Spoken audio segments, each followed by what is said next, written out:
운동 같은 애들이야. 두 번째, 스스로 외도를 인정하는 말을 녹취로 남겨라. 세 번째, 증거 문자는 날짜와 전화번호가 표기되어 있는 것으로 캡처나 사진을 통해 남겨야 한다. 네 번째, 배우자 외도로 인한 이혼 청구권에도 유효기간이 있다는 사실을 인지하라. 그러네요. 진짜 많네요. 아니 뭐 절대 그런 일은 없어야겠습니다만 이 네. 병적인 배우자의 외도 문제로 이혼을 결정했다면 이렇게 챙길 게 많은데 우리 이 변호사님 좀 네. 보충 설명 좀 해주세요. 그렇죠. 우리 자식들이 속썩이면은 어쩔 수 없이 계속 키워야 되잖아요. 남편이 계속 속썩이면 그냥 버리십시오. 어쩔 수 없어요. 이혼할 수밖에 없잖아요. 그렇게 여자들이 좋다는데 어떻게 하겠습니까? 데리고 살 수 없죠. 구제불능이 같은 게 어쩔 수 없이 이혼해야 되는데 이혼하기 전에 좀 철저히 준비를 하셔야 돼요. 갑자기 저는 너무 든 열심히- 생각이긴 한데요. 톨게이트 왜 우리 요즘 전자식으로 나가는 그거 있잖아요. 하이패스. 그것도 우리가 또 그것도 기록이 다 남아요. 예. 네, 막 서울에서 내가 일하고 있었다고 하는데 하이패스 조회 보니까 뭐 외곽에 갔다든지 그것도 다 기록이 되는 거죠. 아니 근데 위자료와 재산 분할 문제는 또 어떻게 해야 되나요? 중요하네요. 근데 많은 분들이 오해하고 계신 게 뭐냐면 남편이 잘못했다, 아내가 잘못했다고 하면은 내가 전 재산 다 가져온다 이렇게 생각하시는 분이 있는데 그게 아니에요. 어이? 잘못한 사람에게 위자료 청구하는 건데요. 위자료는 한 3천에서 5천만 원 정도 나올 수가 있고요. 재산 분할은 잘못하고 상관없이 순수히 재산에 대해서 기여도에다 나누는 거예요. 상대방이 설령 잘못이 있어도 재산 분할을 해줘야 돼요. 어쩔 수가 없습니다.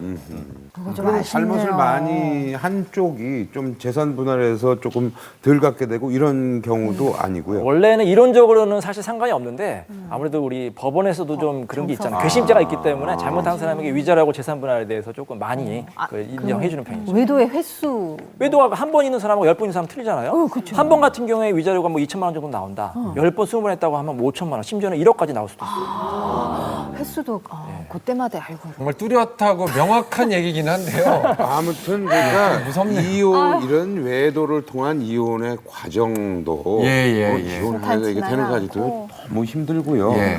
아까도 그 전문가분들이 말씀하셨지만 이 결국은 뭐 유전 얘기도 하고 무슨 얘기도 했지만 네. 결국은 당사자 두 사람 그렇죠. 부부 안에서 해결해야 되고 부부가 얼마나 건강한 부부 생활을 하고 사랑을 쌓느냐가 가장 큰 문제가 되고 그래야지 행복한 가정을 이루는 건데. 좀 데이트를 좀 하셨으면 좋겠어요. 데이트. 예. 뭐 한 달에 뭐 잠깐이라도 뭐 한 1, 2회라도 좀 부부 데이트 시간을 좀 내셔서 그 시간만큼만은 아이도 부모도 아닌 우리 부부 이야기를 좀 하시는 그런 시간을 꼭 좀 내셨으면 좋겠어요. 많지 않아도 그냥 근데 그것도 저도 하도 바쁘게 왔다 갔다 하다 보니까 얘기할 게 없건데 한번 1박 2일로 호텔 이렇게 패키지를 한번 들어가 봤어요. 처음 들어갔더니 정말 지옥 비슷하더라고요.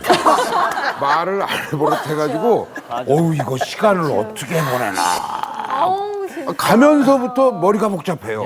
이거 오늘 하루를 저 사람이랑 둘이서 애들이랑도 있으면 뭐 애들 핑계 대면서 뭐 딴 얘기도 하고 그러는데 둘이 앉아갖고 애들 얘기할 수도 없고. 실제 부부가 있으면은요 놀러를 가도요 꼭 다른 부부하고 같이 가야지만 되지 부부끼리만 가는 여행을 안 잡는 부부 되게 많으세요. 그 많아요. 그래서 네. 그걸 해보니까 맨 처음에 한 번 이상하더니 그 다음에는 2번, 3번 되니까 어떤 때는 다른 부부랑 같이 가는 게 피곤해요. 왜냐면 그렇죠. 아니, 배려해줘야 되고 신경 써야 되고 우리가 잘하시는 먹고 싶은 거 겁니다. 있으면 우리가 가서 먹으면 되는데 예. 저 뭐 먹을래? 저거 먹으러 갈까?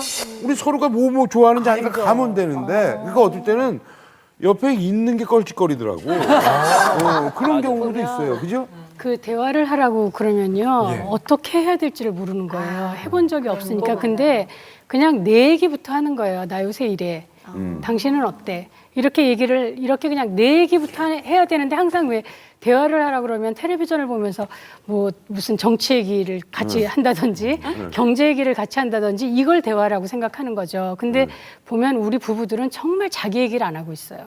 내 마음이 요새 어떤지, 내가 요즘 처지가 어떤지 이런 얘기를 너무 안 하고 있고요. 그리고 또 그 굉장히 이렇게 좀 하셨으면 좋겠다라는 생각이 드는 게 뭐가 있냐면 스킨십 얘기를 굉장히 많이 하잖아요. 근데 스킨십 하라 그러면 어떻게 해야 될지 모르는 거예요. 안 해봤기 때문에. 그런데 제가 얼마 전에 그런 경우가 있는데 8개월 동안 얘기를 안 했어요, 서로. 굉장히 이렇게 냉전 상태였던 거죠. 그러니까 이게 왜 3개월 되면 점점 멀어지잖아요. 어색한데 어느 날 아내가 부부 워크숍 갔다 와갖고는 남편한테 아무 말도 없이 그냥 남편이 텔레비전 보고 있는데 어깨를 이렇게 주무르기 시작했대요.